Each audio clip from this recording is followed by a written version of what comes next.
Bienvenue dans ce podcast. Dans le cadre de Bâton Studio, j'interviewe des personnalités sur leurs croyances. Ici, nous parlons de fantômes, de spiritualité, de tarot, d'astrologie, d'amour, de substance et de magie. Dans cet épisode, j'ai eu le plaisir profond de recevoir Pénélope Caillet. Photographe que j'admire depuis longtemps, elle capture les visages avec une grâce troublante, notamment ceux des artistes qu'elle sublime dans des portraits puissants, sensibles et habités. Son travail avec les miroirs me fascine. Elle les utilise comme des portails, des doubles fonds, des révélateurs d'âme. Une démarche que je trouve à la fois esthétique, métaphysique et profondément poétique. Pénélope est Balance, un signe d'harmonie, de beauté, de justesse, mais aussi de contraste et de profondeur. Et cela se ressent dans tout ce qu'elle crée. Une recherche du sens à travers la forme, du sacré dans l'image. Pénélope partage aussi mon amour pour l'Amérique du Sud, ses lumières, ses mystères, autant d'écho à notre imaginaire. Dans cette conversation, nous avons parlé de traumas familiaux, d'un père pervers, de l'Égypte ancienne, de garder la foi, de s'entourer de gardiens de lumière, ceux qui veillent quand l'obscurité devient trop dense. La papesse s'est naturellement imposée dans l'échange, gardienne du secret, de l'intuition, de la mémoire profonde. Je vous souhaite une écoute sensible, inspirée et riche en résonance. Bonne écoute. Pénélope, t'es quel signe astrologique et qu'est-ce que ça signifie pour toi? Je suis Balance, ascendant Cancer. J'aime l'astrologie, me passionne, même je peux pas dire non, m'intéresse beaucoup parce que me passionne, je le maîtrise pas assez pour que ce soit une passion, mais m'intéresse beaucoup. Mais je peux pas te dire maîtriser le comment du pourquoi, du comment. Je sais qu'on m'a expliqué à plusieurs reprises, voilà, ce que ça représentait, ce que j'étais, un peu à gauche, un peu à droite. J'étais dans l'équilibre des choses, dans le, je sais aussi que ça dépend de beaucoup de choses, de l'ascendant, de tout ce qui va derrière. Donc je saurais pas te donner une réponse concrète de qu'est-ce que ça représente pour moi. Si c'est que mon père est Balance. Tu trouves que c'est une vraie balance, ton père? Tu le reconnais dans cet équilibre? Non, vraiment pas. Non? Ok. C'est pour ça qu'en fait je suis en train de me dire, pour moi c'est l'antithèse de tout. Enfin, je veux dire, entre moi et lui, c'est le jour et la nuit à tous les niveaux. Donc c'est pour ça qu'on en revient après au signe, à l'ascendant. L'ascendant, voilà. Mars, Vénus. Et tout ce qui suit derrière. De toute façon, on a tous 12 maisons dans notre thème natal et on a des positions. Ce qui fait nos nuances. Donc t'es une balance, mais ta maison 1, ton identité réelle, c'est tes cancers. C'est ça, voilà, c'est ça. Et tu disais que tu avais déjà fait ton thème natal. On avait fait petite, parce que mon père était passionné pour le coup, voire même obsédé par l'astrologie. Il dépendait beaucoup de ça. Donc on a un peu malgré nous baigné là-dedans sur mais sauf que je crois qu'il n'était pas très très bon. Il a réalisé des années plus tard, mais voilà. Et non, j'ai découvert ce que c'était vraiment l'astrologie par une nana qui s'appelle Mara, qui est extraordinaire, et qui m'a fait mon thème astral il y a quelques années. Et tu découvres, tu comprends tout. Et comme je te disais tout à l'heure, je ne savais pas qu'on pouvait rentrer dans le passé. Elle m'a raconté mon enfance. Elle m'a raconté des histoires. J'ai dit, comment tu sais, comment tu vois? Et elle me racontait l'énergie même, ce que je traversais, comment je me sentais, comment j'ai évolué. Et ce qui était intéressant, c'est qu'elle me racontait des automatismes, des traits que j'avais avant. Pour moi, il y a un avant et un après, quand tu grandis et que tu traverses des traumas ou des trucs. Et elle me racontait des choses que, oui, je reconnaissais, mais qui étaient d'avant, comme si je devais, je sais pas, peut-être les traverser ou qui... mais c'était très précis, et même pour le futur... Non, qu'est-ce qu'elle t'avait dit pour le futur? Ah ben non. Où est-ce qu'on va aller? Non, ça pour le coup, je suis superstitieuse. Je me dis que plus tu parles d'un truc qui n'est pas encore arrivé, plus ça va disparaître. Mais c'était à moi de faire évidemment le travail, parce qu'il ne faut pas rester chez soi les jambes en l'air. Hein. Ça, j'ai compris aussi. Ça m'a mis un peu de temps, mais j'ai compris qu'il fallait mettre de soi. Et, mais c'était... elle voyait de la lumière, elle voyait de l'art. Elle voyait beaucoup d'art. Ouais. Beaucoup d'art. Et qu'est-ce que c'est que le tarot pour toi? Le tarot, moi tu me dis tarot, je pense Jodorowsky tout de suite. Jodorowsky et Pascal que j'aime d'amour, qui ça a bien aimé. Et je pense à eux, parce que j'arrive pas à les dissocier, pour moi ils sont tellement liés tous les deux que c'est pas l'un ne va pas sans l'autre. Et je pense à lui forcément, parce que j'ai appris pas mal de choses à travers ses livres et à travers... il m'avait fait un tirage une fois d'ailleurs, qui était très intéressant, parce qu'il a une manière d'approcher le tarot qui est complètement différente des autres. complètement une lecture, mais qui rejoint ce que du coup j'avais posé une question à plusieurs personnes qui m'avaient tiré les cartes. Le fil se retrouvait chez les uns et les autres, mais encore avec une approche complètement, pour le coup, la sienne est authentique. En tout cas, j'avais jamais vu personne d'autre le faire comme ça, l'approcher ou le traiter de cette manière-là. Et donc pour moi, le tarot, c'est une manière de canaliser, je pense, de canaliser, d'accompagner, d'éclairer, je dirais. C'est un miroir, les cartes agissent comme un miroir de l'énergie. Grâce au support des cartes, en fait, te voilà face à l'énergie en action dans ta vie. Parce que ce qui se ressemble, ça semble. Donc tu vas tirer une carte, pourquoi? Parce que tu vas attirer, voilà. Parce que c'est la même énergie que toi. Voilà. Qu'est-ce que tu avais tiré avec Jodorowsky? Je sais plus. Ça, pour le coup, j'ai une mémoire. Autant je note tout dans mon carnet, je pourrais en cherchant, mais non, là, je me souviens plus. Mais c'était évidemment autour d'une love story. Ah ouais? Qu'est-ce qu'il pense? Qu'est-ce qu'il est? Ouais, que machin, ouais, que truc. Et tu te souviens en consistance qu'il t'avait dit? C'était, de manière générale, dans l'absolu, c'était plus de recentre-toi sur toi. En gros, là, tu t'éparpilles et tu n'es pas du tout dans le... Du coup, tu n'es pas dans le vrai, tu es dans le fantasme. Tu n'es pas dans ton incarnation, tu n'es pas ancré. En gros, c'était dans cette direction-là, ce qui était relativement très juste. Tu disais que tu t'étais acheté des tarots. Oui. J'ai plusieurs oracles à droite et à gauche là, mais je me suis surtout acheté mon premier jeu de tarot de Marseille, mais que je n'ai pas encore ouvert. Enfin, je veux dire, je l'ai mis dans une petite... dans un petit étui, dans une petite... tout un truc spécial, un petit... Quand t'appelles ça? Un petit sachet. Ouais, un petit étui. Un étui. Tu fais. Mais t'en as 3 en fait, t'en as pas qu'un. T'as le tarot de Marseille. J'ai tout cela et après j'ai le tarot de Marseille qui normalement devrait être là. Oui, dans mon petit étui. Voilà. Ok, vas-y, fais-nous voir. Mais je l'ai pas encore. Voilà, je l'ai. Tu l'as pas encore utilisé. Non. Et bah qu'est-ce que t'attends? Non, il faut le bon moment, le bon. Magnifique. Le bon, ouais. Il faut que je m'y mette. Il faut que je prenne le temps de le faire correctement. Très beau. Et nous voilà avec l'homme amoureux en dos de deck. Le roi de coupe, c'est on construit notre vie en fonction de ce qui nous tient à cœur. C'est-à-dire qu'en fait, le roi de coupe, il a compris que quand c'était aligné avec l'énergie du cœur, le cœur, c'est le super intelligence. Enfin, c'est-à-dire que c'est pas la tête, c'est pas le bide, c'est le cœur. Le cœur, il sait. Il sait ce qui nous parle, ce qui nous passionne. Et quand tu es passionné, tu fais bien ton taf. Donc tu construis ta vie sur des bases ultra solides. En fait, il a compris. Le roi de coupe, c'est je construis ma vie en fonction de ce qui me passionne, ce qui me tient à cœur. Point. Makes sense. Donc, est-ce que tu as quelque chose d'autre à dire sur le tarot? Est-ce que tu as déjà vu des voyantes? Bien évidemment. Et alors, des questions là. Bien évidemment. J'ai été même... j'en ai trop vu. Je ne regrette pas pour autant, mais trop plus jeune, pour le coup, j'étais complètement dépendante de ça. Besoin de trouver des réponses, dépendante de qu'est-ce qui va m'arriver, est-ce que ci, est-ce que ça, mais que c'était même pas que pour le love, est-ce que dans le boulot, dans tout, une dépendance de, tu sais, c'est vraiment l'appel au secours de dites-moi que ça va aller, dites-moi que ça va aller, dites-moi que ça va aller. Et tu rends compte, ça c'est comme pour les psys, c'est comme pour tout, sans faire de généralité, mais quand même, les 3/4 sont pas bonnes. Des psy et voyantes, les deux, de mon expérience en tout cas. Ouais. Parce que tu as beaucoup de projections. Mais je pense que c'est comme pour tout. D'ailleurs, je fais un lien entre les deux. Un psy, de mon expérience aussi, que ce soit moi ou second degré ou troisième degré, très souvent sont des gens qui vont te projeter ou qui vont mélanger ou qui vont te dire va à gauche, va à droite. Non, t'es pas là pour dire va à gauche, va à droite. T'es là pour renvoyer un miroir et essayer de pousser l'autre à comprendre certaines choses. Mais tu n'as pas à avoir un pouvoir sur l'autre en fait. Et je trouve que dans les tirages de cartes, c'est la même chose. Quelqu'un de bienveillant ne devrait pas te dire tu vas rencontrer, par exemple, je dis une connerie, l'homme de ta vie dans 2 jours et tu vas vivre toute ta vie et tu vas avoir 3 ans. Non, déjà ça ne sert à rien, c'est débile. En plus, inconsciemment ou consciemment, tu te raccroches à ça, donc tu vas projeter ça sur la première rencontre, s'il s'avère que c'est faux. Bref, ça n'a aucun sens. Et ils n'ont pas, donc je mets les deux en un, mais ils n'ont pas à te dire va à gauche, va à droite. Et les 3/4 des voyantes que je rencontrais me disaient ça. Et sur le moment, j'étais plus jeune, je comprenais pas, et je pensais que c'était bien, mais non en fait. Et maintenant, j'ai quelqu'un dans ma vie qui est plus...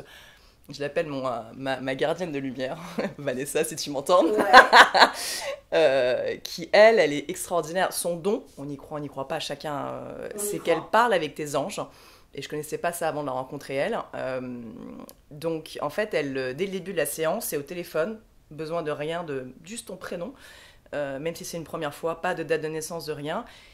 Et c'est on me dit que, et c'est toi dans l'instant présent. C'est toi aujourd'hui sur quoi tu as besoin de travailler, que ce soit ton genou gauche qui va mal, que ce soit dans ta tête, que ce soit ton truc, ton quotidien, ton machin. Après, tu poses des questions, donc elle va répondre. C'est fascinant.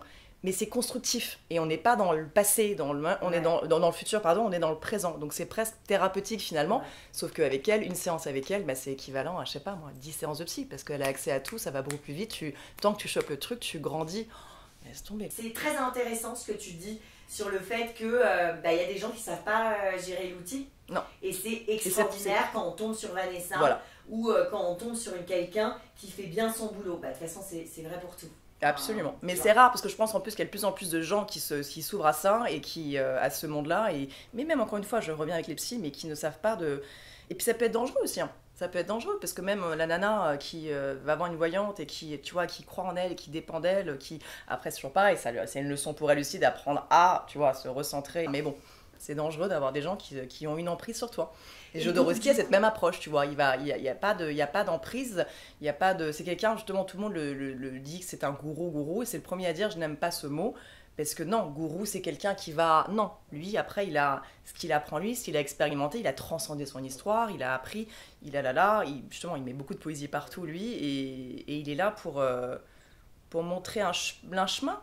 Et quand est-ce que tu l'avais rencontré ? J'ai rencontré sa femme, parce que c'est vraiment avec elle que j'ai vraiment un lien avant tout. Sa femme et Alejandro à une exposition qu'ils faisaient justement tous les deux à quatre mains, dans je ne sais plus quelle galerie, chez Ménour. Dans le 6e, et je voulais absolument les rencontrer. On ne s'est pas vraiment rencontrés là. Finalement, je les ai rencontrés en Belgique, je crois que c'était, à une autre exposition. Et j'ai eu un grand coup de cœur. Okay. Grand coup de cœur. Donc quand tu vas te saisir, toi, de ton tarot de Marseille, et que tu vas commencer à demander des messages et tout ça, tu es au courant, tu es armé sur le fait que, en fait, ça vient juste en miroir, mais ça ne te condamne pas et en rien. Non. Bon, bah... Maintenant, là où je dois travailler, c'est ça que je dis, je suis pas encore prête, il faut que tu vois, ça dépend des moments, c'est de vraiment vider ma tête pour pas avoir le mental qui prenne le dessus et laisser nettoyer le tuyau. Ouais. J'ai envie de dire. En fait, c'est un jeu sensationnel, c'est-à-dire que qu'est-ce que je ressens ? Qu'est-ce que je sens ? C'est une connexion avec l'invisible, et la connexion avec l'invisible se fait automatiquement en déconnectant avec le monde tangible. C'est-à-dire qu'en fait... Un des premiers arcanes majeurs que croise le fou c'est le héros du jeu. Ok ? C'est le battleur ou le magicien. Il te dit tout est possible si tu y crois et que tu bosses un peu. Le deuxième arcane, c'est la papesse. Elle te dit que le monde, en fait, elle te donne accès au monde invisible, au monde à ta spiritualité, c'est-à-dire à ton côté magique. En fait, si tu veux, Pénélope, tu es, là je te vois, ma perception c'est un corps de femme. De femme. Parce que en fait, non, tu es un homme à l'intérieur autant qu'une femme. Tu es dans une enveloppe, bon bref. Mais la papesse te dit que en fait tu as la possibilité de connaître l'avenir et de te connecter avec les étoiles si en fait tu fermes les yeux et que tu as conscience que tu sais et que tu es divin. C'est ça le tarot. Mais est-ce que tu penses que c'est pour ça que, par exemple, moi, c'est la nuit que j'ai en permanence, je reformule, que j'ai souvent, quand j'ai des flashs ou quand j'ai même des idées, que ce soit créatives ou des flashs ou des trucs, c'est toujours la nuit que ça se passe. Hein. Parce que c'est justement, c'est ça, tu lâches ton terrestre ou ton conscient et tu rentres dans ton subconscient. Ouais. Et c'est le troisième œil qui s'allume. Et ton âme, c'est le personnage principal pendant la nuit. Enfin, t'es pas cette espèce de bête sociale, je dois faire ça, machin et tout. Tu vas nous parler de ça. Ma troisième question, c'est est-ce que t'es spirituelle, Pénélope ? Clairement, c'est même ce qui m'a sauvée, moi. C'est ce qui m'a sauvée. Après, spirituel, c'est vague, hein, c'est vaste, mais c'est ce qui m'a sauvée. Peut-être que ce terme sauvé est un peu extrême, mais ou pas.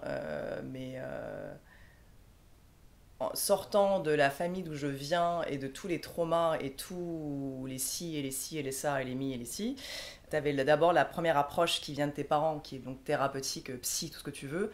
Mais à chaque fois, il me manquait un truc. Et quand j'ai commencé, la première psy avec qui j'ai vraiment accroché était une psy spirituelle. Et du coup, je pouvais lui parler de tous mes trucs fous, du fait que je voyais des âmes quand j'étais petite, du fait que je voyais des trucs chelous, que je comprenais pas d'ailleurs encore complètement. Et ça a été quelqu'un qui Je mets de la spiritualité dans ça, mais ça c'est après, c'est peut-être dans ma lecture. Par exemple, la première fois que j'ai été la voir, mon premier grand sujet dans ma vie a été mon père.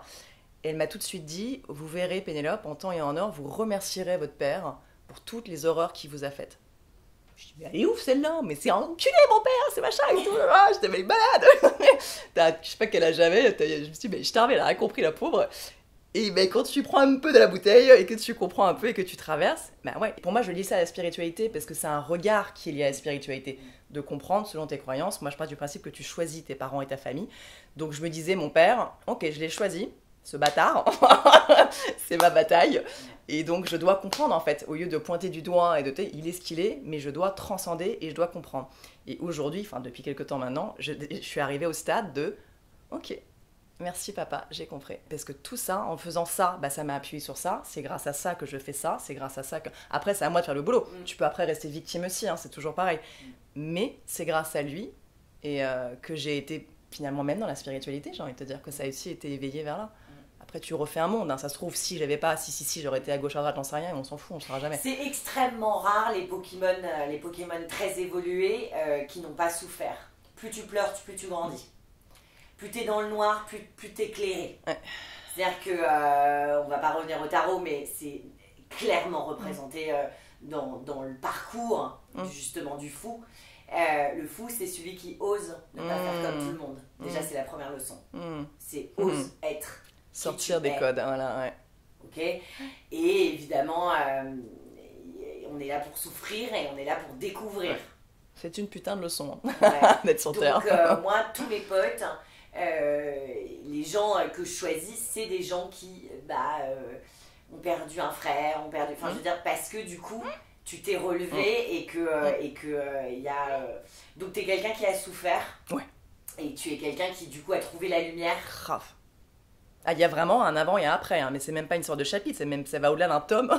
Je pense toujours à mon ex qui m'a connue malheureusement dans mes mauvaises années, que je ne vois plus et que j'aime toujours d'amour, hein, que je porte dans mon cœur. S'il me voyait aujourd'hui, je me dis, mais je pense qu'il serait halluciné de voir la métamorphose. Hein, parce qu'il y a vraiment une...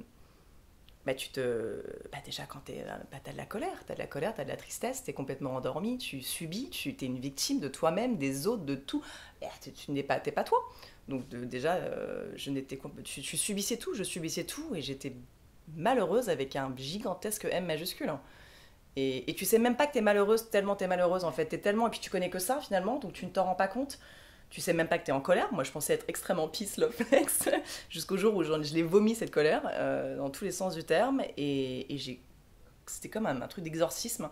Et j'ai commencé à comprendre en fait qu'il y avait un autre monde. Et après est arrivé tout le... Mais tous les gens qui m'ont accompagné dans cette partie-là, après cette psy, étaient que des gens, on va dire, dans la spiritualité, si je peux... C'était une Vanessa, c'était un éthiopathe, c'était des... Par exemple, il y a quelques semaines, quelques mois, j'ai rencontré un éthiothérapeute, ce qui est encore autre chose. Hein. Un éthiopathe, pour en avoir rencontré deux, un qui n'était de mon point de vue vraiment pas bon, mais ça j'ai dû rencontrer le second pour m'en rendre compte. Le second, c'est la première fois que je rentre dans son bureau, il me regarde, il me scanne, il voit mon père, il schématise le père, il voit mes traumas en 2 secondes. Voilà, je me souviens avoir fait ça, genre, je me sentais à poil, j'étais arrivée habillée, il me scannait, mais complètement impressionnant. Et c'est quelqu'un qui, tu te mets sur sa table, il a une culture du corps qui est juste, mais hallucinante, une mémoire, contrairement à la mienne, qui est hallucinante. Et en fait, il va te toucher chaque détail, du bout de tes orteils, au bout de ton lobe de ton oreille, ce que tu veux, et en t'expliquant. Si par exemple, je me suis cassé ce petit doigt là, il va t'expliquer pourquoi ce que ce petit doigt représente, parce que chaque détail de notre corps, soit nos organes et l'extérieur, représente quelque chose. Et lui a la culture générale, j'ai envie de te dire entre guillemets, ou la connaissance, pardon, de t'expliquer, voilà, chaque truc. Donc tu ressors de là, il remet en place, parce que le corps bouge en permanence, donc il te remet ce qu'il faut remettre, et tout en t'expliquant ce qui va pas, là où je dois travailler, là où ci, là où ça, là, enfin... Et ça fait lui 8 ans, 10 ans, j'ai pas de notion encore une fois du temps qui est dans ma vie, mais laisse tomber. Et puis le gain de temps d'avoir des gens comme ça. J'appelle ça vraiment mes gardiens de lumière, et j'ai ma crew aujourd'hui. J'essaye, Vanessa, elle par exemple, me pousse à ne pas dépendre des uns et des autres et à essayer de faire les choses toute seule, parce que j'ai encore un peu du mal à faire.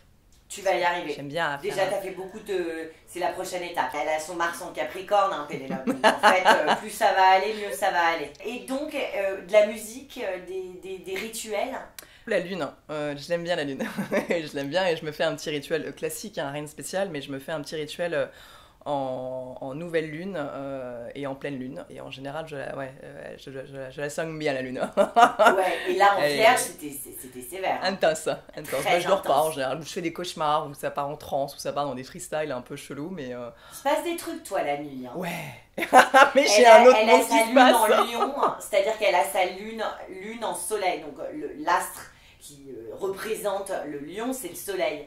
Donc elle est très éclairée sur ce qui se passe la nuit. Tu te souviens, et c'est écrit dans ton Je thème note, natal, en mais fait. je note tous mes rêves. J'ai des 50 carnets d'année après année où je note tous mes rêves, parce qu'à des moments, je me tape des barres de rire.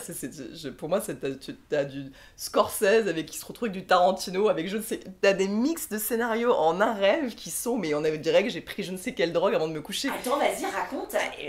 Faudrait que je t'en ressorte un, mais c'est mixé. Mais ce qui est intéressant, c'est que de plus en plus, je réalise que... je vais pas envie de dire beaucoup, mais certains sont prémonitoires. J'en ai un en tête, c'est un exemple qui est facile et qui est easy à raconter, mais c'était il y a déjà 2-3 ans ou plus, où je rêve d'une amie, on est au restaurant, et en gros, elle est en train de me parler, elle me montre sa bague, elle me dit regarde, je dis quoi, elle me dit mais je suis engaged, elle m'a demandé en mariage. Et quelques jours plus tard, je vais au restaurant avec elle et on est dans ce restaurant et elle me dit... non, elle me montre pas. Elle me dit, elle m'a demandé en mariage. Ou elle me montre la bague, je sais même plus. Et là, je la regarde, je dis, waouh, je dis déjà vu. Et je me souvenais pas, pour le coup, je l'avais pas noté celui-là. Et au moment où elle l'a fait, j'ai eu un moment de... Attends, je connais cette scène. Est-ce que je l'ai vu dans un film ? Et là, du coup, je me suis souvenue du rêve et c'est exactement ça. Elle m'a annoncé sa fille, sa demande en mariage. Comment t'expliques ? Bah, je pense que c'est tu développes un... C'est un don ? Ouais. Je sais pas. Ouais. On a tous des dons. Voilà, Qu'on libre à nous de le développe ou développer. pas. C'est ça, exactement.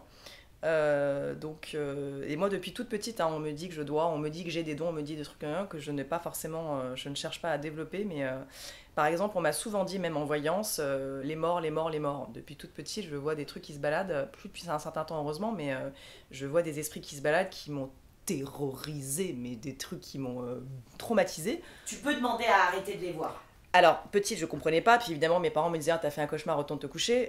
Maintenant, ils me croient enfin, mais on peut pas leur en vouloir. Mais couper, mais je pense qu'aujourd'hui, j'ai plus ça, hein, mais j'ai l'impression qu'à des moments, selon les cas, il y a des trucs que t'es censé voir, où on est censé tu vois, c'est censé être un accompagnement, comme si j'avais un job à faire, ou un truc, je sais pas. Bon. Tu peux nous raconter,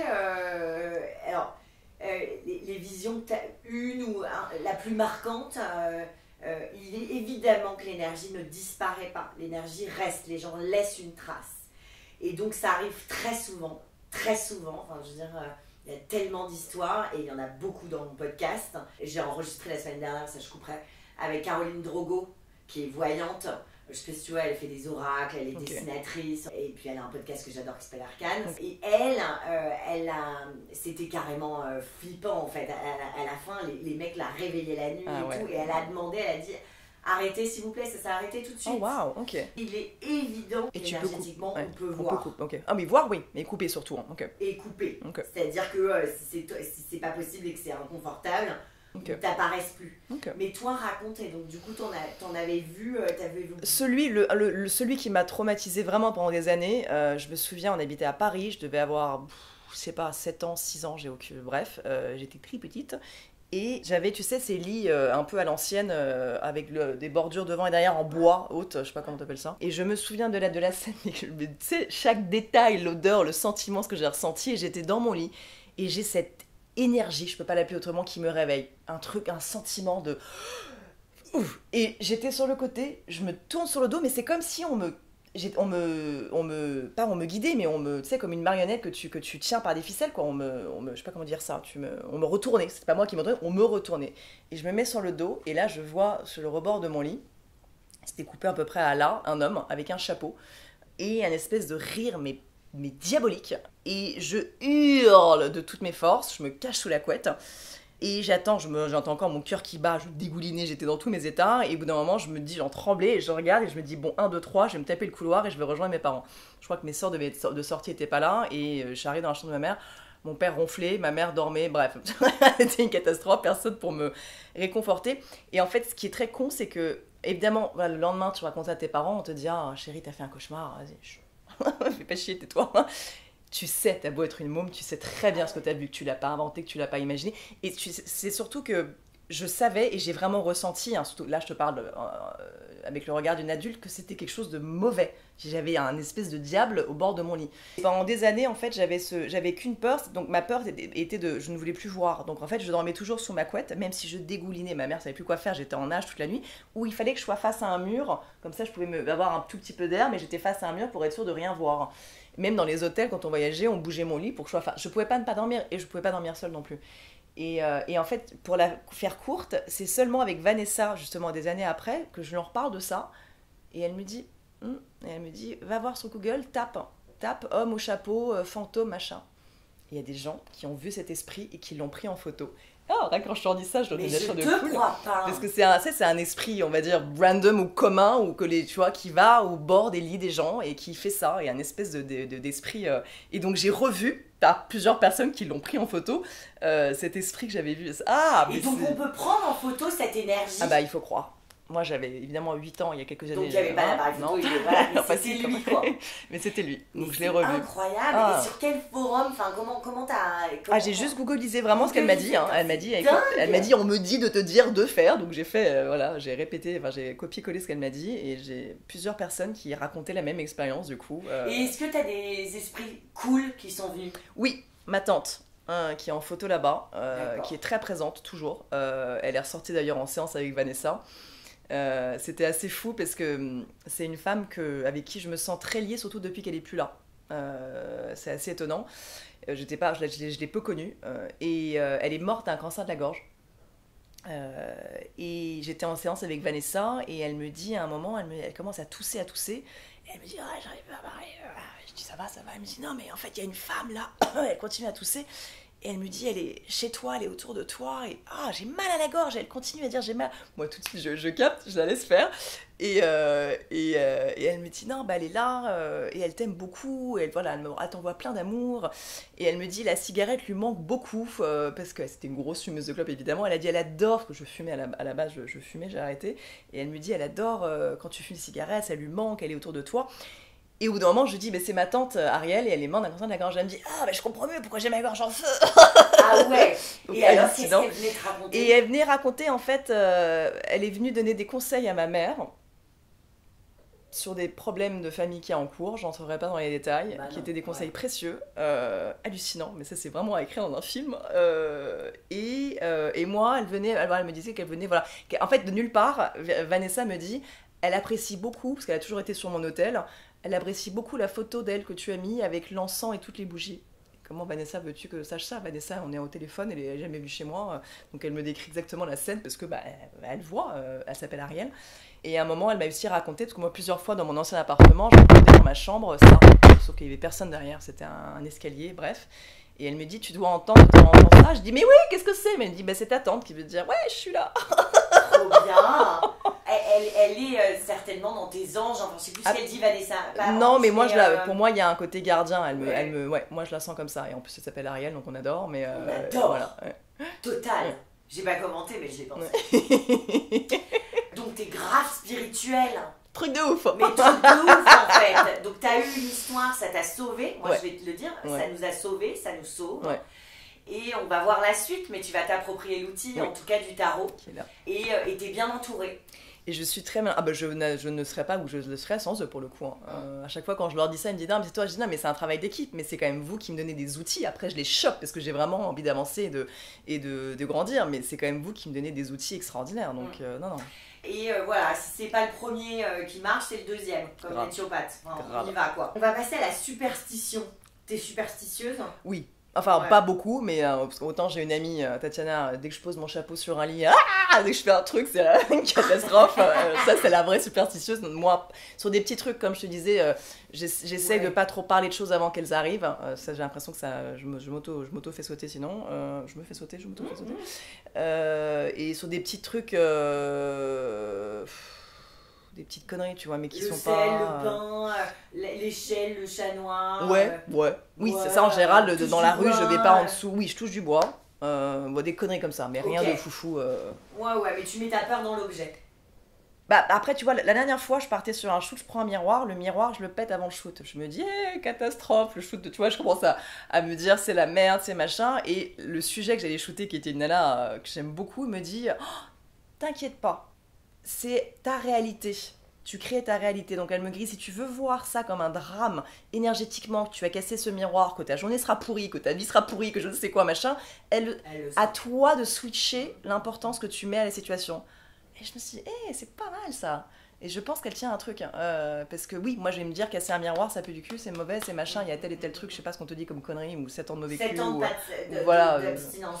ou je ne sais quoi. Et bon, ça c'est des conneries, mais ça n'empêche que j'ai vu le. Tu vois, je me suis dit drame, et en fait, je me suis dit, reprends le contrôle de la situation et projette le. Ça reprend les rênes en fait. Donc t'es pas trop superstitieuse. Peut-être pas finalement. Ouais, peut-être pas. Parce que t'as compris qu'effectivement, c'est à nous, énergétiquement, Voilà, rien tu de me fais condamne réaliser et- ça maintenant. Ouais. Ok. Mais c'est récent. Qu'est-ce qu'il y a selon toi après la mort? Une autre vie. Après la mort, c'est une autre vie, c'est une autre porte. C'est le contraire de ce qu'on nous apprend. On nous apprend, quand je dis nous, c'est selon les religions ou selon quoi, et encore je dis ça sans vraiment maîtriser le sujet, mais par exemple, pour en revenir à mon père, lui, il va te dire, voilà, quand on meurt, on est des vers de terre après, c'est fini, il n'y a rien. Je crois absolument pas à ça. Et je me dis, mais quelle tristesse quand tu dois avoir ce scénario-là en tête, quelle angoisse et quelle... Enfin, c'est... Aucun jugement évidemment dans ce que je dis, mais quelle angoisse. Donc non, je pense qu'après la mort, bah, tu repars dans une autre aventure, dans une autre galaxie, dans une autre où tu veux, mais tu continues une autre aventure. Ok. T'as Après, peur de mourir? je n'ai pas peur de mourir. J'avais peur jeune, mais non, je n'ai pas peur. Non, non, parce que tout est juste. Je serais presque, j'ai envie de te dire, curieuse, pas dans le sens où j'ai hâte que ça arrive, mais curieuse de... On m'a expliqué quelque chose il n'y a pas très longtemps, qui a vraiment fait écho, je pense. C'est quand on vient sur Terre, donc on choisit, donc on a toutes nos mémoires avant ça, mais on oublie tout. On nous retire, ou on oublie, ou on nous... Voilà. Et du coup, c'est vrai que, c'est pour ça que je fais un peu une aparté, mais je pense que la nuit, il y a des espèces de flashbacks qui reviennent de ce qu'on est justement à la base ou de ce qu'on a vécu. Moi, j'ai beaucoup de flashs d'une vie antérieure, pour le coup, qui reviennent là, depuis des années, la nuit. Je m'éparpille un peu, pardon. Non, c'est passionnant. Raconte-moi, allons dans cette vie antérieure. La vie antérieure en question, c'est l'Égypte. Ok. Depuis toute petite, je suis obsédée par l'Égypte. L'Égypte ancienne, évidemment, sans trop savoir comment, pourquoi. Et à chaque fois que j'avais un bouquin entre les mains sur l'Égypte, je le lisais et j'avais ce sentiment de non, c'est ce qu'on nous raconte, c'est faux, en fait, ce qu'il y a dedans est faux. Non, la grande pyramide n'a pas été construite comme ça, je prends l'exemple classique, Ouais. je prends sans avoir la réponse derrière pour autant, hein, mais un sentiment de non, donc du coup les bouquins ça m'intéressait pas, je poussais. Et quand j'allais au Louvre, à chaque fois, sans m'en rendre compte, hein, j'allais toujours au même côté Égypte. Un appel évident. Et j'ai justement une fois été voir cette voyante extraordinaire qui m'a permis de résoudre beaucoup de traumas aussi, et qui tout de suite de nulle part me dit oh mais vous étiez passeuse d'âme dans votre vie antérieure en Égypte. Et elle me raconte toute une histoire dans l'Égypte ancienne, et en fait c'est pas que j'avais la chair de poule, c'est que j'avais chaque poil de mon corps hérissé. Parce qu'elle me racontait ça d'une manière où j'avais limite des visuels qui me revenaient. Et c'était tu sais, il n'y a que toi qui sais après, hein. N'importe qui peut te dire ah mais tu vois, j'ai ressenti, je sais, ça a fait écho d'une manière on ne peut plus évidente, et j'avais enfin quelqu'un qui mettait des mots finalement sur ce que j'avais ressenti. Et ce qui était très drôle, je sais pas si je l'ai là, c'est qu'elle me raconte ça en me disant tu étais passeuse de vie en Égypte ancienne, et quelques semaines avant, s'il est là, complètement par hasard, j'étais chez mon père et dans sa bibliothèque je chope ce bouquin. que je n'ai jamais lu parce qu'il est illisible. Je trouve que c'est un pavé, c'est illisible. Génial! Mais c'était ouf. Et en fait, je me souviens, parce qu'au moment où elle m'a dit ça, j'ai dit « Oh, mais j'ai chopé ce bouquin dans la bibliothèque de mon père !» Et elle me regarde genre « Bah oui, évidemment. » Évidemment. Attends, incroyable! Et j'avais trouvé ça complètement dingue. Peut-être que je pourrais essayer de tenter de le reattaquer. Bah, mais... même si tu le lis pas en entier, amuse-toi avec, c'est-à-dire ouvre, Ouais. mets ton doigt et regarde les messages. Ça, je fais ça. C'est-à-dire que t'es connecté. Il y a plusieurs manières de recevoir des messages. Les cartes, l'astrologie, mais Ok. ouvrir un bouquin, mettre... J'avais fait ça une fois, c'est très drôle. Mais c'est génial, ouais. joue. Ok. Fais ça ce soir ou quand tu le sens ou à la prochaine pleine lune. Demande des messages avec, parce qu'effectivement, évidemment, il y a une synchronicité. Il y a un message. Donc ouvre-le, pointe ton doigt et on va voir. Ça s'appelle la bibliomancie. Bibliomancie. Cette Je connaissais pas ça. pratique-là. Ok, d'accord. Que je pratique. Ok. Donc la mort, évidemment, on retourne dans une autre galaxie et évidemment qu'on a eu des vies d'avant. Donc même si on voit des fantômes, c'est des traces énergétiques, mais de toute façon, ils sont allés ailleurs. C'est ça. Voilà. Mais je pense que surtout ce qui est intéressant, moi très souvent quand j'ai des... Tu vois par exemple, j'ai un flash complètement nulle part, on était en tournée avec un ami musicien et un de ces musiciens était en train de me raconter qu'il avait le vertige parce que là on était en hauteur et qu'il y avait du vide à côté et tout. Et il me raconte tout ça et je l'écoute et je lui dis mais t'as déjà eu un truc... Il me dit ah non mais... Ou je lui dis, je sais plus comment ça se passe, mais en gros je lui dis mais ça vient d'une vie antérieure ça. En fait tu sens, quand tu commences, alors après c'est ma lecture personnelle, hein, elle est fausse ou elle est bonne, je ne sais pas le problème, mais très souvent tu comprends qu'on a des trucs qui sont bloqués, ou des peurs, des trucs qui tu comprends même pas d'où ils viennent. Mais je pense que très souvent, ça vient d'un trauma que tu as vécu avant, ou tu es peut-être tombé d'ailleurs, ou tu t'es peut-être sauté par la fenêtre, j'en sais rien, sans partir dans le drame non plus, mais il s'est passé un truc qui fait que tu as peur. Pareil avec des requins, pareil avec la mer, pareil. Je pense quand on a un vrai blocage sur un truc, c'est forcément que ça vient d'un truc d'avant. Je pense, hein, je vois pas d'où. Comment tu pourrais l'expliquer autrement ? C'est pas anodin, c'est pas juste random de « Ah, j'ai peur dans l'eau ». Non, bah non. Je suis absolument d'accord avec ce que tu viens de dire. Il y a de la magie dans la vie. Bon bah où est-elle, selon toi ? J'avais te dire la magie est partout. Tu parlais poésie. Oui, poésie, oui. Moi j'emploie, à la place de magie, j'emploie la poésie. Mais je pense que je tiens ça de Jodorowsky. Poésie. La poésie sans fin. Absolument, entre autres, mais c'est que la poésie est partout, quoi. Et vraiment, et on en revient à toujours mettre, je crois que c'était une phrase de Van Gogh, je sais plus qui disait... Les fleurs sont là, c'est à toi de les voir en fait. Il y a des fleurs partout, mais c'est à toi de les choper, c'est à toi de les voir. Bon, je la défonce un peu la quote, mais c'était un truc comme ça. Sorry Vincent. Plus joliment dit. Et je pense que la poésie est absolument partout. Et c'est toujours pareil, comme tu disais, c'est par rapport à l'énergie que tu y mets. Quand tu te réveilles grumpy le matin, ou t'es vénère, ou t'es toute poisseuse, tout machin, bon bah tu vas aller attirer. C'est mon homme qui passe son temps... Mon homme est argentin, c'est pour la petite blague. Il vient à Paris, l'Argentine, c'est chaud, les gens sont sympathiques, chaleureux, souriants. Il vient à Paris, on est en vélo, et en fait il est fasciné, il me suit derrière, et il est fasciné par l'aigreur que je me prends moi dans la gueule, ou des gens qui m'insultent, ou des trucs, ou des machins, mais sans rien faire. Alors évidemment, je peux peut-être griller un petit feu par-ci par-là, mais je le fais de manière juste. À la parisienne. Oui, mais c'est fait juste. Il y a des gens qui le font de manière bête. C'est fait juste, il y a personne, j'y vais. Bah oui, évidemment. Et lui me dit ah là là, mais en fait tu ne souris pas assez. Non, je dis, mais gars, t'es là depuis une semaine, viens vivre 6 mois à Paris, on en reparlera après. Ouais. Mais ce qu'il dit est très juste en soi, c'est que lui passe son temps à envoyer le sourire, de l'amour, de la lumière, de machin, et il se prend que des sourires en retour. C'est un peu nunuche comme exemple, mais c'est très vrai. Et je m'éparpille pour dire que la magie est partout, tant que c'est pour en venir au fait que c'est à nous aussi d'émettre la fréquence, j'ai envie de dire, pour choper le... Et c'est pas anodin, on parle de magie, bam, tu parles d'amour. Alors, pas d'amour, mais tu parles d'un Argentin. D'un Argentin. Moi, j'ai été très amoureuse d'un Argentin. Qu'est-ce qu'ils sont beaux. Oui, tu m'avais pas raconté d'ailleurs ça. C'était prévu dans mes questions que je voulais te poser. Je voulais que tu me racontes absolument. Donc, la magie. Et la magie. Même si tu parles de poésie, il y a quand même. On parle d'amour. Hein. On parle évidemment, mais sans l'amour, c'est de la poésie et c'est de la magie, évidemment. Avec une touche de romantisme, une touche de plein de petites choses, mais c'est principalement de la poésie. Bah, lui, par exemple, comme je te racontais plus ou moins, je prenais mon bain, j'ai raconté cette histoire tellement de fois. Elle est géniale, Au mois d'octobre, ou je sais plus, novembre. Et on a eu un hiver plus pourri que d'habitude, avec un été qui était un peu pourri aussi. Bref, il faisait nuit tout le totalement temps. Pourri. Il a fait dégueulasse tout l'été. Horrible. Et l'hiver était intense et je me disais, même pas en rêve, je passe les fêtes à Paris, il faut que je parte. Et comme on fête pas Noël, on n'a pas vraiment de famille, tout ça, donc moi c'est pas vraiment un sujet les fêtes. Et je suis dans mon bain en train de réfléchir, donc je pensais à mon pote qui a une maison en Normandie, je pensais à la Bretagne, je pensais, puis d'un coup je me dis non, il faut que j'aille au soleil. Et j'ai littéralement, j'entends Argentine. Donc je me dis, ok. Bon, j'ai jamais été en Amérique du Sud, je ne connais pas du tout. Et donc, tu sais, je réfléchis et je pense à une amie, après coup, en canalisant, qui a une maison. Et je l'appelle le lendemain et je lui demande, est-ce que tu crois que tu pourrais, est-ce que ta maison serait libre, est-ce que vous y êtes, parce que je voulais vraiment être seule pour me couper du monde. Et elle me dit, non, il n'y a pas de souci, tu peux y aller. Un amour, elle me donne ses clés adorables. Vas-y, la maison est libre, elle n'est pas louée et on n'y sera pas. Génial, tout s'aligne.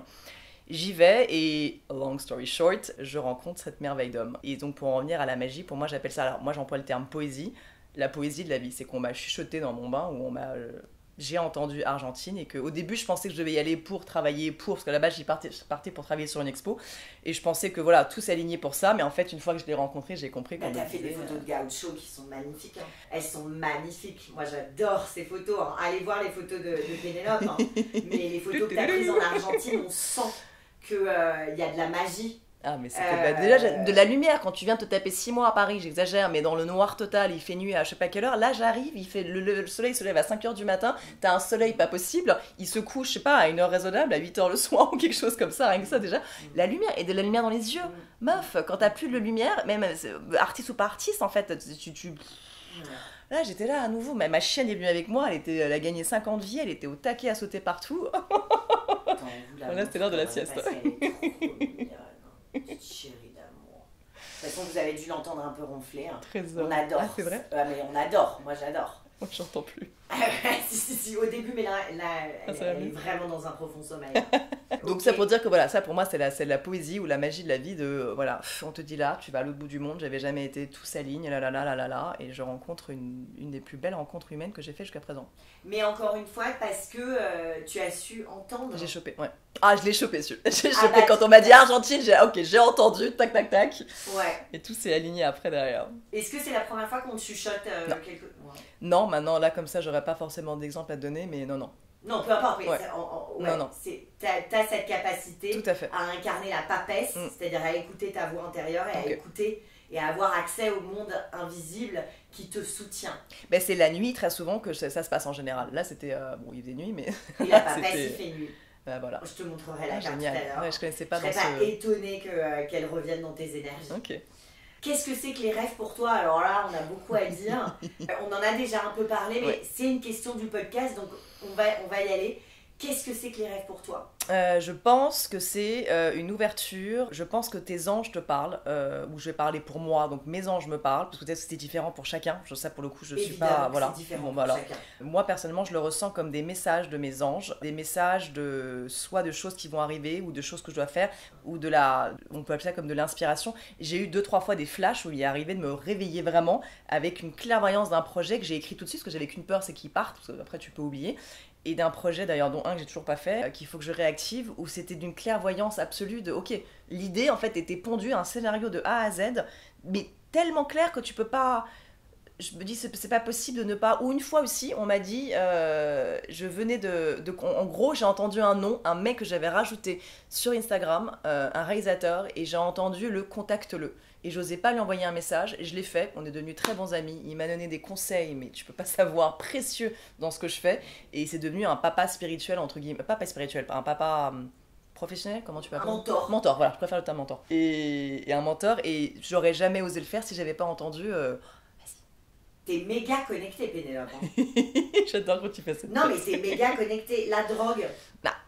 Non, j'ai jamais. J'ai goûté une fois du MDMA à Ibiza ou un semi-exta. J'ai pris une fois la moitié d'un exta, je devais avoir 18 ans, et j'ai été me coucher derrière, j'étais pas bien. Ok, d'accord, donc plus jamais.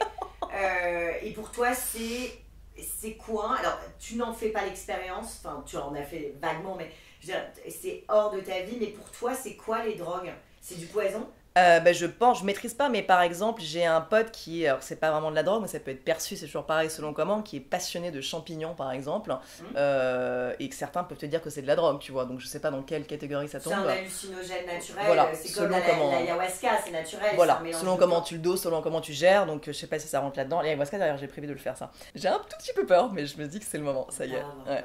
Surtout comment t'es évolué, ça va bien se passer. Tu peux te prendre une belle claque quand même, mais... Ça va bien se passer, t'es prête. Ouais. Tu affrontes la mort, donc tu perds toute incarnation, qui est de toute façon une perception, hein, et tu as accès justement à tout ce dont on parlait. Les vies d'avant, les vies d'après. Tu me raconteras, c'est quand? Non, c'est pas encore, c'est en train de prendre forme, c'est pas encore booké. Ah, je t'en supplie, je veux que tu m'appelles après. Et qu'est-ce qu'on voulait dire sur les champignons? Non, moi je disais, c'était un exemple, mais que par exemple à la limite, c'est quelque chose qui évidemment m'intéresse, que je suis évidemment pas contre. Sinon la drogue, oui, tu me demandais la drogue de manière générale, mais Non, ça fait pas partie de ta vie. Non. Est-ce qu'il y a un destin? Oui, on a un destin. Après, libre à nous d'y mettre ce qu'il faut y mettre. Ouais. Tu valides? Ouais, c'est quoi ton destin? Ouh! Ah, c'est une bonne question ça. Elle paraît toute évidente, mais en fait elle l'est pas du tout. J'ai envie de dire ce qu'on m'a... tu vois, je m'appuie toujours sur ce qu'on m'a dit, dire moi je pense que... Mais ce qu'on m'a toujours dit, c'était éclairer les autres, mettre en lumière les autres, mettre en lumière et guérir et accompagner. Tout ça, c'est plein de mots différents, mais dans un même fil conducteur, accompagner et mettre en lumière, et transcender, tout en transcendant et en utilisant toute l'ombre que j'ai pu traverser, qui est très utile. Je sais pas si c'est très clair ce que je viens de dire. Il est hyper clair. Ok. De toute façon, allez voir son travail. Non mais tu vois, il y a un moment où... Non mais faut le voir... Non mais tu vois, il n'y a rien, il n'y a pas de mots. Enfin, faut voir la photo, l'art, les films. On peut en parler, mais c'est comme l'amour. Il y a un moment où... il faut allez voir le ouais, travail de Pénélope et vous verrez... Comme parfois on a envie de chialer, de vous faire plein de photos. Ouais, non, mais moi, il y en a 2-3 qui me font... qui m'émeuvent. Mais tu vois, rien que qui m'émeuvent. Parce que tu vois dans le regard... on est des humains, ça c'est hyper humain, et évidemment que tu as eu un parcours riche pour pouvoir saisir et capter, et puis même pour que l'autre se sente à l'aise, tu vois, il doit reconnaître chez toi, enfin tu vois, quand on se reconnaît, c'est très juste. En quoi tu crois de manière générale? Par exemple, moi je crois que quand on veut, on peut. Il y a plein de gens qui sont pas d'accord avec moi. Ça ne change pas. Moi, je crois que quand on veut, on peut. Je pense aussi que tu as raison. Attends, j'avais regardé ce que j'avais noté pour ça, parce que là, j'ai un blackout total. Ah oui, si j'avais écrit ça. J'avais écrit cheesy, mais en l'amour. Tu vois, j'étais pas du tout sur ça, en train de réfléchir. Aux énergies. Tout ce dont on parle, j'avais écrit en amour, aux énergies, aux anges, aux guides, au karma. Chaque action a une conséquence, à la puissance du mental. Genre, je lis mon texte du coup, je crois que nous sommes sur Terre pour vivre une expérience. Je pense que cette Terre n'est pas l'expérience la plus facile et la plus confortable. Je crois que nous choisissons nos parents, comme on disait avant de s'incarner. Je crois qu'il est important de se déconstruire pour avancer et savoir qui nous sommes vraiment, particulièrement lorsqu'on a grandi dans un environnement toxique.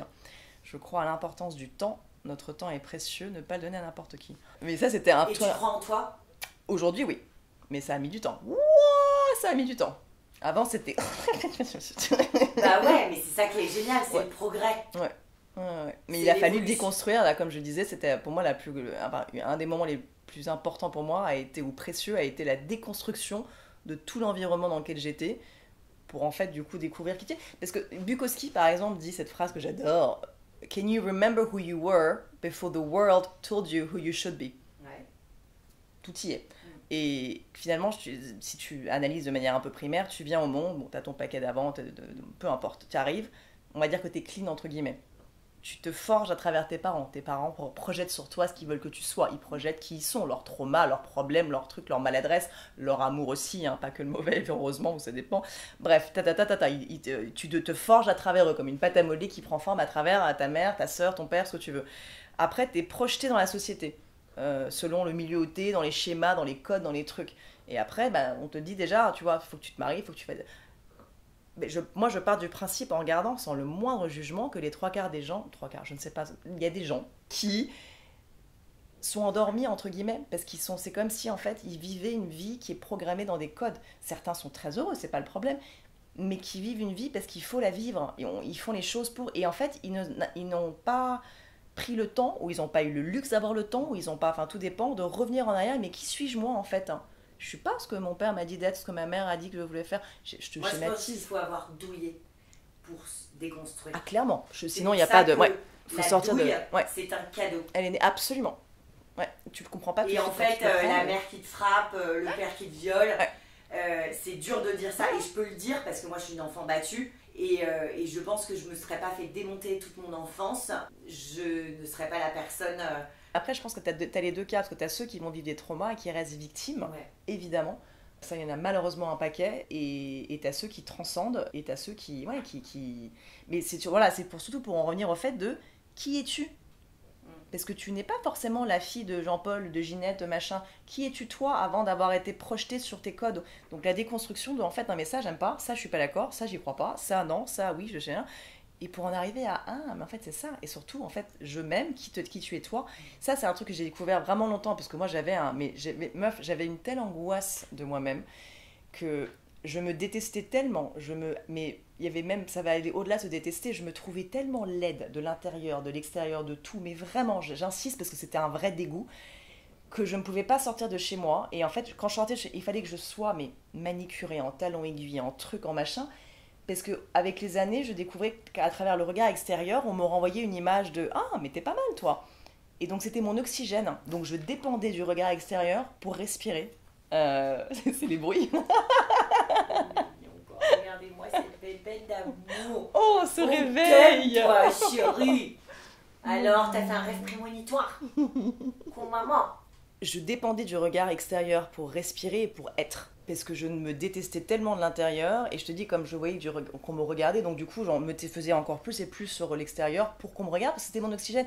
Si je sortais, je te parle de ça quand j'avais 14 ans ou plus, si je sortais, je me souviens encore, et qu'on me regardait pas, mais je mourrais de l'intérieur. C'était, je sais pas comment expliquer ce sentiment-là.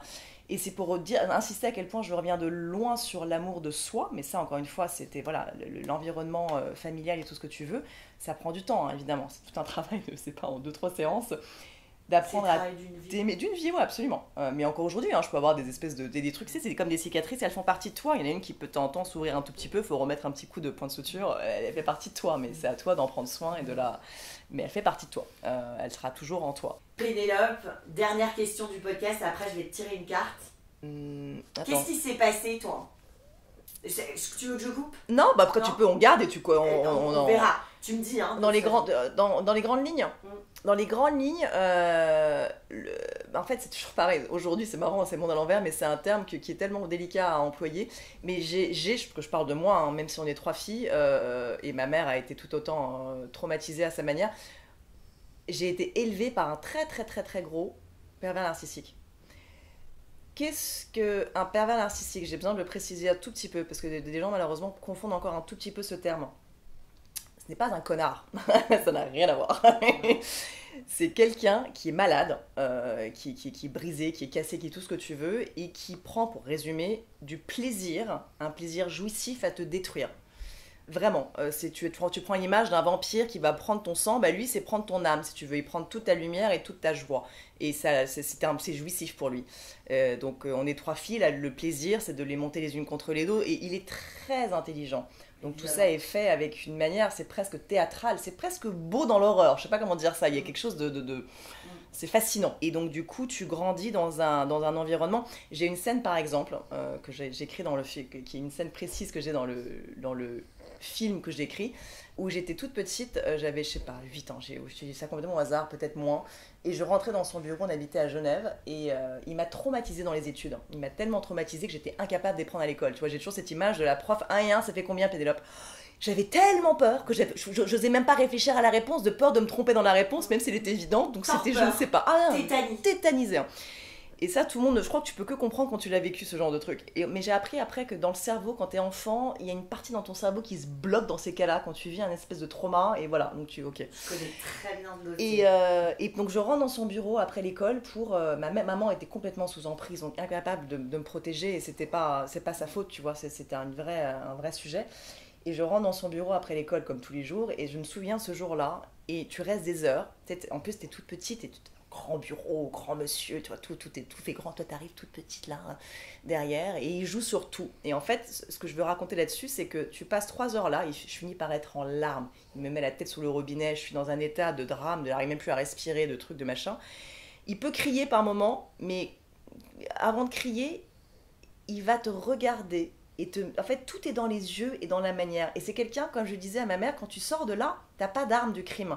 Tu peux pas sortir et dire « Oh putain, maman, papa, il m'a dit que j'étais conne. Papa, il m'avait si... » Il te dit jamais ça. Tout est fait avec des tentacules en sous-marin qui viennent te taper à gauche, à droite.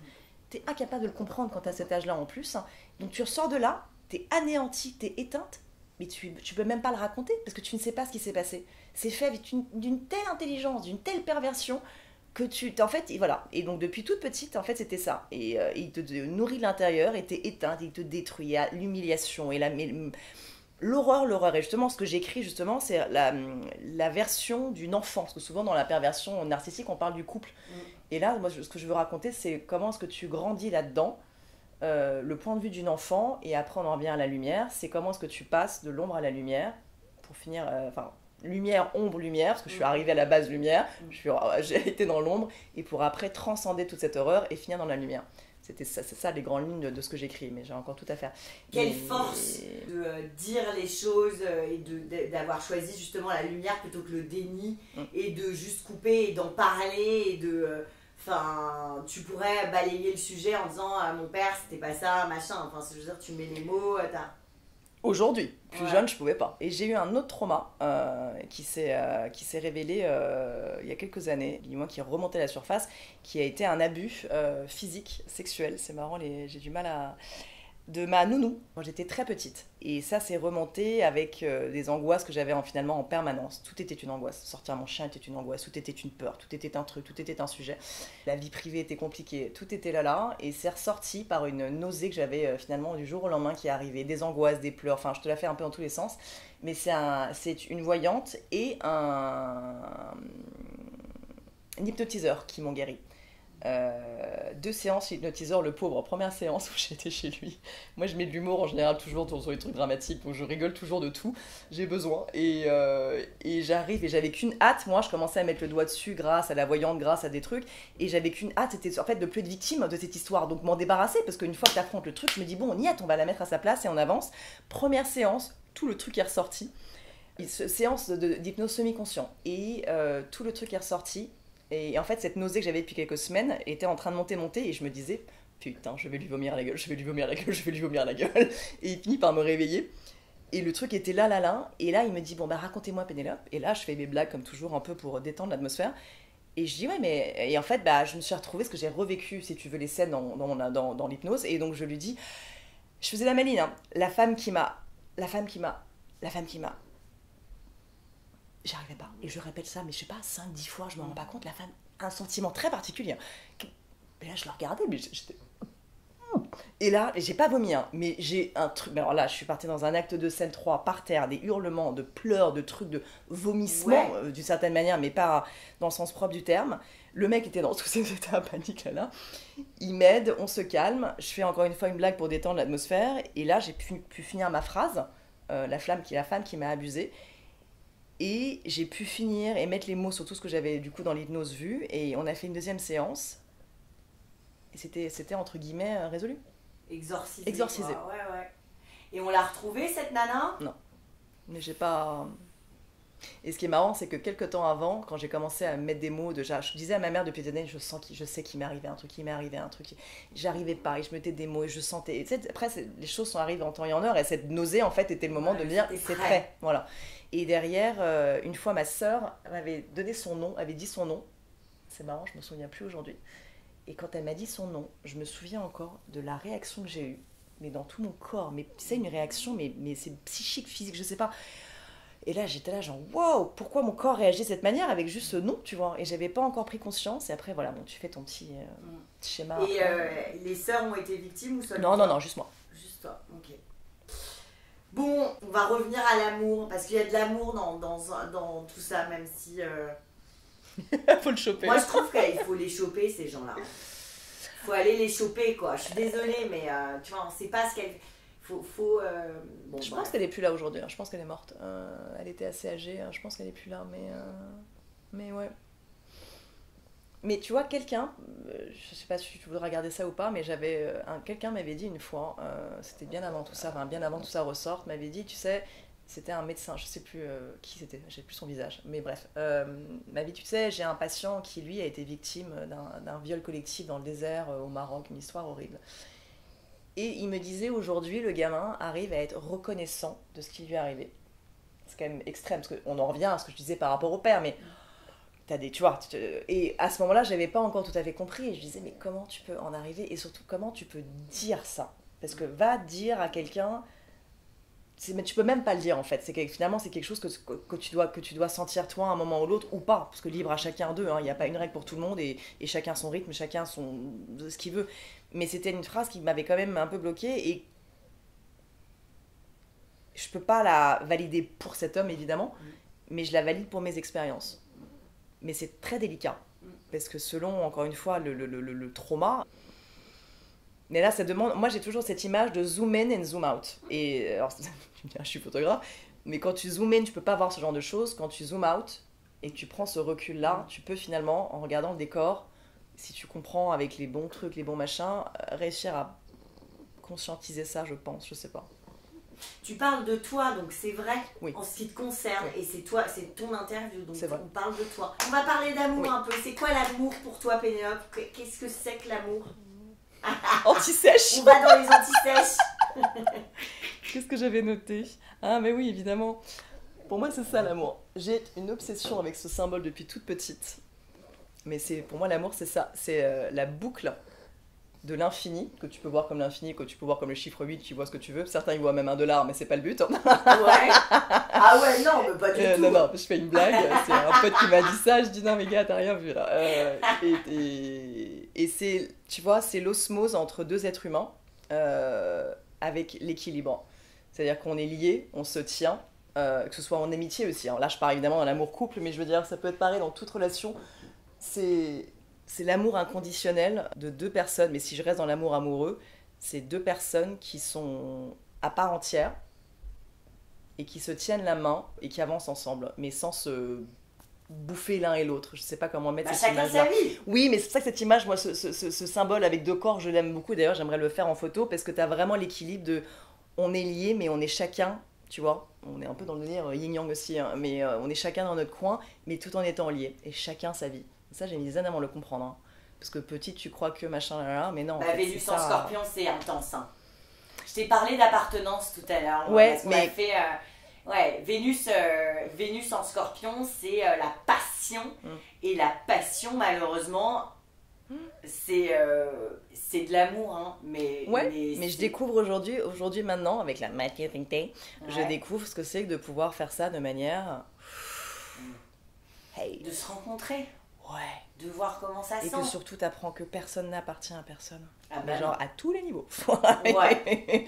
Ça aussi, des zooms. Personne n'appartient à personne. Ouais, et même nous, on s'appartient pas vraiment. C'est-à-dire que c'est juste un ticket, en fait. On est là, mais je suis même pas, ce corps n'est même pas le mien. C'est quoi. Un déguisement emprunté. Ouais. Et l'amour, juste pour continuer, donc il y a ça. L'amour inconditionnel, évidemment. Mais ça rejoint... Qu'est-ce que j'avais écrit?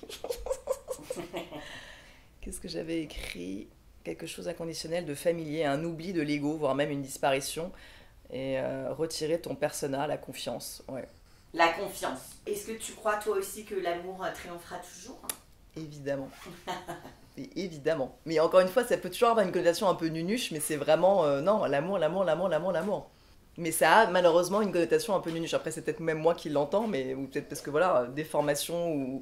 Mais non, évidemment, l'amour. Il n'y a rien de nunuche, et surtout pas toi. Hein. Alors, on va aller tirer une carte pour illustrer un peu notre entretien. Notre entretien d'embauche. Je mélange, je vais faire couper avec ta main gauche. Ok. Et vu qu'on n'a pas de table... Regarde, tire le meuble là. On peut se mettre là? Non, tu tires le truc qui est en dessous. Ah! Voilà. Bim bam boum. Génial. Et on va aller regarder un peu le message du jour. Alors, on va pas se faire une consultation parce que c'est éminemment privé, mais On va quand même regarder un peu le message du jour. Enfin, le message en ce moment, ce que tu as besoin d'entendre. Une fois de plus, les cartes ne condamnent pas, mais elles sont là pour nous raconter quelque chose, pour nous faire un petit « Hey !» Hey, c'est tellement ça. Hey! Hey! Alors, on y va. On va respirer à fond parce qu'on a besoin... Voilà. Ok. Tu vas couper en deux avec ta main gauche. On va regarder la carte de coupe. On va juste regarder. Et nous voilà avec la papesse. Si c'est pas magique. Non mais juste. J'adore. Tu es On la a parlé papesse. pendant toute la séance. Et c'est-à-dire que moi, mon don, c'est que je sais. Je sais où tu en es. Tu viens de rentrer dans un amour inconditionnel, dans un partenariat très important. On a parlé des rêves. Effectivement, c'est ton don. Et tu le sais. Il y a une association de dingue, hein, là.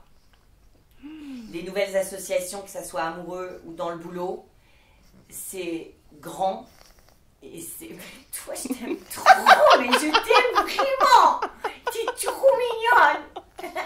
Moi, chérie. Il y a des associations qui vont t'amener loin et qui vont t'amener vers un amour inconditionnel en toi et à l'extérieur de toi. C'est-à-dire que là, l'amour est grand, puissant et il est sans condition.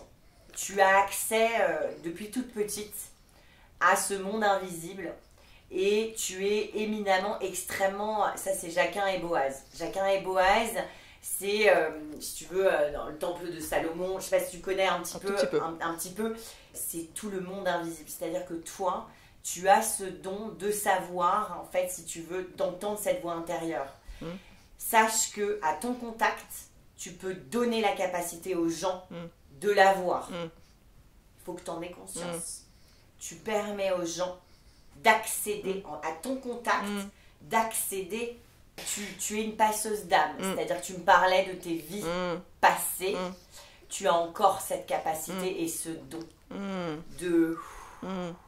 Les gens viennent à toi dans des moments de crise pour que tu puisses les aider à traverser. Mais toi aussi, tu as le droit de parler. Pour que tu puisses les aider à traverser. C'est très juste, c'est très très juste. C'est assez ouf ce que tu me dis. Ouais. Mais c'est ce que je fais dans la photo aussi. C'est complètement... Chérie. Mon ange. Mais elle est d'accord. Elle est d'accord. On va tirer, donc ça, on en avait conscience. Et voilà, on va tirer un message. Ok. Ouais, c'est bien. Tourne là. Le 8 de bâton. Le 8 de bâton, c'est la vie qui s'accélère. C'est une super carte. Je dis que c'est mon chiffre le 8. Hein. Ah ouais? Bah, l'infini, le 8, c'est un symbole et... ok. Les bâtons, c'est le feu. C'est les passions.